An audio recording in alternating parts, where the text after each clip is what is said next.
దశాబ్ద కాల రెడ్ల పోరాటాన్ని గుర్తించి కాంగ్రెస్ ప్రభుత్వం రెడ్డి కార్పొరేషన్ ఏర్పాటు చేయటం ఎంతో ఆనందకరమని రెడ్డి జేఏసీ నాయకులు అన్నారు. రేవంత్ రెడ్డి ప్రభుత్వానికి రెడ్డి జేఏసీ ఆధ్వర్యంలో ఎల్బీ నగర్లో రెడ్ల కృతజ్ఞత సభను నిర్వహించారు. రెడ్ల హక్కుల కోసం పోరాడిన ఉద్యమకారులను మల్రెడ్డి రామరెడ్డి, కార్పొరేటర్ రాజశేఖర్ రెడ్డి, జేఏసీ నాయకులు మధుసూదన్ రెడ్డి, వెంకటేశ్వర్ రెడ్డి సన్మానించి గుర్తింపు పత్రాలను అందించారు. కేసీఆర్ ప్రభుత్వం ఏ వర్గాన్ని పట్టించుకోలేదని దుయ్యబట్టారు. ఇక రెడ్లను కేసీఆర్ అణచివేశారన్నారు.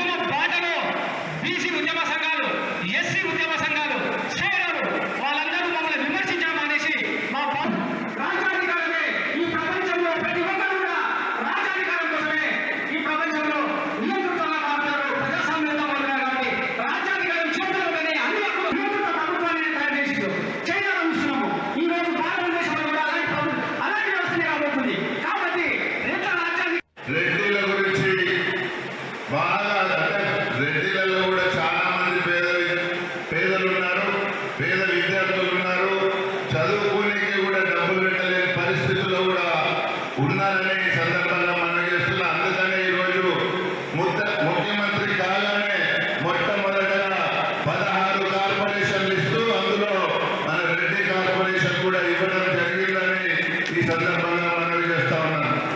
అందుకని ఎప్పుడైనా ప్రభుత్వం ఒక కుటుంబ పెద్దలా ఉండాలా, అన్ని కులాలను కూడా సమానంగా చూసుకోవాల్సిన బాధ్యత మరి ప్రభుత్వం మీద ఉండాలి, ముఖ్యమంత్రి మీద ఉండాలి.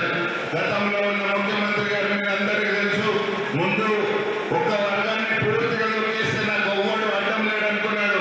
అదే మరి రేవంత్ రెడ్డి రూపంలో మరి ఆయన పోరాటం చేసి ఈరోజు కాంగ్రెస్ పార్టీని అధికారం తేవడానికి రేవంత్ రెడ్డి గారు చాలా కష్టపడి మరి ప్రభుత్వాన్ని తీసుకురావడం జరిగింది. ఆయనతో పాటు మేము కూడా రేవంత్ రెడ్డి కృతజ్ఞత సభగా మేము ఈరోజు రెడ్డి బంధువుల తరఫున రేవంత్ రెడ్డి ప్రభుత్వానికి కృతజ్ఞత సభ పెట్టడం జరిగింది రెడ్డి సంఘం ఆధ్వర్యంలో. అయితే మేము గతంలో రెడ్ల అంటోళ్ళు చాలా ఘనంగా ఉంటుండే, అన్ని కులాలను కలుపుకొని ఊర్లలో కూడా ఎవరికి ఏ కష్టం వచ్చినా, ఏ కులానికి ఏ కష్టం వచ్చినా కూడా రెడ్లే ముందు ఉంటుండే. అలాంటిది తెలంగాణ వచ్చినాక మా రెడ్ల పరిస్థితి చాలా ఆగమ్య గోచరంగా తయారైంది. ఎందుకంటే కేసీఆర్ అనే దొర అంటే వేరే వర్గాలన్నీ రెడ్లతో ఉన్నాయి, రెడ్లకే రాజ్యాధికారం ఉందంటే వేరే వర్గాలు అనేది రెడ్ల ఎమ్మటే ఉంటారు. ఎందుకుంటారు అంటే అన్ని కులాలను దగ్గర తీసుకుంటారు కాబట్టి హక్కును చేర్చుకుంటారు. అయితే అది కేసీఆర్కు మింగుడు పడక ఈ రెడ్లకు మిగతా కులాలను దూరం చేయాలనే ఉద్దేశంతో రెడ్లను దొక్కుతేనే రాజ్యాధికారం ఎప్పటి మా దొరల చేతిలో ఉంటుందనే ఉద్దేశంతో రెడ్లను దొక్కుంటూ మా దాంట్లో ఉన్న పెద్ద పెద్ద రెడ్లు అందరూ దొక్కుంటూ కూడా పాలన సాగించడం జరిగింది. ఆ పరిస్థితుల్లో మాకు అసలు ఉనికికే అంటే మా ఉనికి ప్రమాదం ఏర్పడ్డది.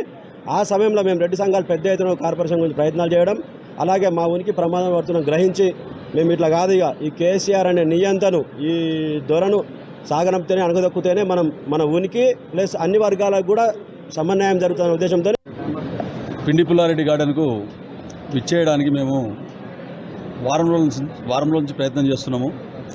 ఈ ప్రయత్నంలో ఇక్కడ వచ్చిన రెడ్డి సోదరులందరూ గత 8 సంవత్సరాల నుంచి పోరాట ఫలితం మా రెడ్డి కార్పొరేషన్ రేవంత్ రెడ్డి గారు ఇచ్చారు. గత 8 సంవత్సరాల్లో కేసీఆర్ ఇవ్వలేని పని మా పెద్ద మనిషి రేవంత్ రెడ్డి గారు చేశారు. దానికి ఆ సంతృప్తితోటి మేము రెడ్డి కృతజ్ఞత సభ ఏర్పాటు చేయడం జరిగింది. నెక్స్ట్ ప్రాసెస్లో మాకు కార్పొరేషన్కు నిధులు కేటాయించే అవకాశం ఉంది కనుక ఈ కృతజ్ఞత సభ ఆ పెద్ద మనిషికి తెలియజేయడం జరుగుతుంది. ఇదివరకు ఉన్న ఈడబ్ల్యూఎస్ రిజర్వేషన్ కూడా మా పెద్దల పోరాట ఫలితమే, మా రెడ్డిస్ ఇంతమంది కష్టపడ్డ పోరాట ఫలితమే. ఇక్కడ చాలామంది ఉన్నారు, పేర్లు ఇంతమంది మా బుట్టంగారు మాధవరెడ్డి గారు, మన రామిడన్న గారు వీళ్ళందరూ చెప్పారు. చాలామంది ఇక్కడ 8 సంవత్సరాల నుంచి పోరాట ఫలితము ఈనాడు మాకు రెడ్డి కార్పొరేషన్ రావడం జరిగింది.